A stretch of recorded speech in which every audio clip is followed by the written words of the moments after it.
Dan. The news of the day, the Astros are no, I'm just kidding. The NFL labor agreement is anything but. We knew that the owners yesterday, heck, we had breaking news during our show, Jonas, as we were sitting in for Doug, that the owners had approved the latest proposal in their negotiations with the Players Association. But now we've come to find out that the NFL Players Association Executive Council, a group of 11 players, has voted 6-5 against accepting this latest proposal. Now, that doesn't entirely shoot a proposal down, doesn't say that there's going to be no labor agreement under these current terms because there's more steps. But right now it looks like that the Players Association will not agree to the current terms that the owners agreed upon. Yeah, and so this is like negotiating if you're buying a car or if you're at a garage sale. There's a back and forth. You're determining, it's like fantasy football, Dan. I mean, I'm sure, you back in the day, like, I really shouldn't do this, Dan, but I'll tell you what, I'll give you Zach Crockett. You give me Peyton Manning. And then you would dupe somebody into doing it. The players weren't going to get duped this time, and so they didn't like it. J.J. Watt spoke out on Twitter. He said totally against it. Richard Sherman spoke out, also said he's totally against it. And so here we are. There's going to be a back and forth. There's also an element to this that I was reading to where it said the owners can just decide to go with a previous agreement and throw it out there and say, all right, well, then we'll just go with this. And it could have been one of the previous negotiated terms or negotiated CBAs that they threw out that maybe was less beneficial to the players, and they can, in essence, lock the players out if they don't agree to that. That's drastic measures. That's down the road. But as it stands right now, they've got work to do. And there is this current agreement that is in place at this minute goes through next season. So the 2020 season is going to be here. The issue that I see, Jonas, is how different the owners and Players Association are in working with each other. And the reason I say that is not just because of you only have, 32 owners that will weigh in and be able to vote, and you have hundreds of players in the National Football League, but the owners also needed 3/4 of approval to pass what they thought was or what they approved of their proposal. You needed 3/4 of the vote. They got that. This executive council vote is 6-5. Yeah. If it was 11-1 or 10-1, if the 11 person, 9-2, 11-0, then it's telling me, you know what, it's a bad deal. But if there are 5 guys saying like this is good enough for us to pass and this is good enough to accept, so there's one person that seems to be standing in the way of this passing, tells me how far apart and maybe how fractured this players union is, and shows why they never can get anything their way when it comes to labor negotiations. Well, it's funny because remember a couple of years ago, I can remember being at the Mayweather-McGregor fight. Fox Sports Radio did a lot of coverage of that fight, and one of the guests that was on was Mark Schlereth.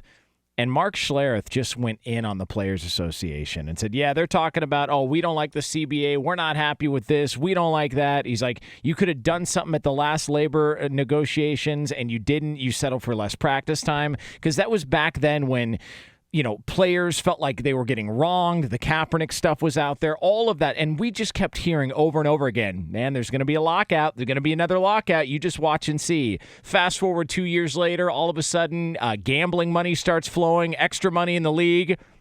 6-5.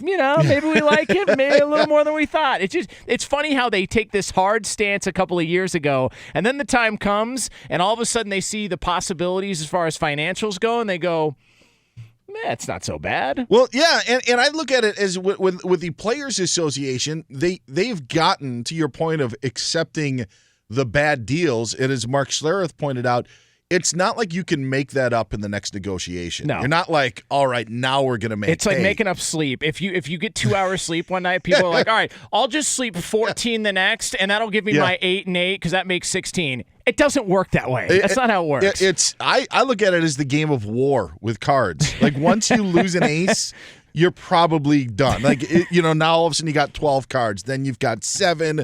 Now your highest card is a jack of clubs, and you're pretty much done. That seems to be what happens in the negotiations of giving back and forth. The the thing that I have heard from NFL insiders, whether they come on this show and talk about these labor situations, is that I'm just using names here. I'm not using them for accurate examples, but the cream of the crop players, the Aaron Rodgers, the Tom Brady's, the Patrick Mahomes, the guys who are going when Patrick Mahomes gets his contract, the Drew Brees, when those guys would say, hey, we're willing to sit out and sacrifice our $30 million, the Russell Wilson's $35 million, then you've got something. But when you don't have the top of your leadership doing that, it sets if they're not willing to lose their money, there's nothing that you're going to be able to stand for and sit out. And then there's another point of this is when you have a 6-5 vote that you had, and there was a report that came out within the last 24 hours that if an agreement was made, the new CBA would allow the players to get an extra $100 million, which is what, $60,000 to per player. Think about the guy whose career is going to end at the end of the 2020 season. Yeah. Like he's the guy where, yes, I'd love that $60,000. $60,000 severance package. Yes, absolutely. Yeah. That's more than I'm not going to get this opportunity where then you have a top-tier player like the quarterbacks that I mentioned, because on the other side of the coin, they're like, well, what does $60,000 mean to me? You know, in the short term, and plus, I'm going to be playing 10 more years. But for the guy whose career ends after 2020 or the guy whose career ends after 2021, that means a lot. And that just sheds more light on the reason why there's a 6-5 vote, and it's not so one-sided one way or the other for the players' union. And that, to me, is their biggest problem. And if you're a player that's coming up for a contract this offseason, guys, let's just keep it cool here. Let's just, we don't need any issues. We don't want any problems because you're trying to get paid. Like, when you have this idea that there's an actual union, there is in name, but not really, because it's made up of a bunch of individuals who are looking out for themselves. You know who those players' union are? Their family, the people they got to take care of. So a lot of these guys, I get it. They don't really give a crap whether or not somebody else is getting burned. It's survival of the fittest. They want to make their money, and they want to be rewarded financially up to the best of their ability so they can take care of their family. This whole idea of a union and all this, like the fact that it came back 6-5 shows you that, I mean, if I'm an owner and I see it came back 6-5, I'm like fist bumping the other owners. Yeah. Like, we got him. Yeah, this is okay, sure. Yeah, you won't be back. Sure, okay. When do we give them bonus pay if they're busted for weed? Then it's 11-0. It's like this is exactly why when players in Major League Baseball came out and are ripping other players, it's exactly why I'm thinking to myself, you know what? The reason those players got immunity is because of that players association. That's a players association. A players association that not only will support you and defend you, but if you cheat, you don't even have to talk about it. Like, you don't even have to get punished about it. Like none of that stuff goes on the record. None of it. You don't get punished, nothing. You get full immunity. That's a players association. But you got to be willing to make the ultimate sacrifice in order to get what you want. They gave up a World Series. They said, you know what? We don't like it. And I know fans aren't going to be happy with this, but we're done. We're out. I know my brother was a diehard Cincinnati Reds fan. To this day, he doesn't watch baseball because of what happened back in '94. Like, he swore it off. Really? He said what I think the Reds stopped playing baseball. Yeah, well, that's a good point. Yeah, and I don't think he wanted to. He wanted to stick Starts around. Up this year, though. I don't think he wanted to stick around for the Homer Bailey years. so it strikes me as you're seeing it play out in two different sports. One players association shows real strength and gives their players immunity, and the other one.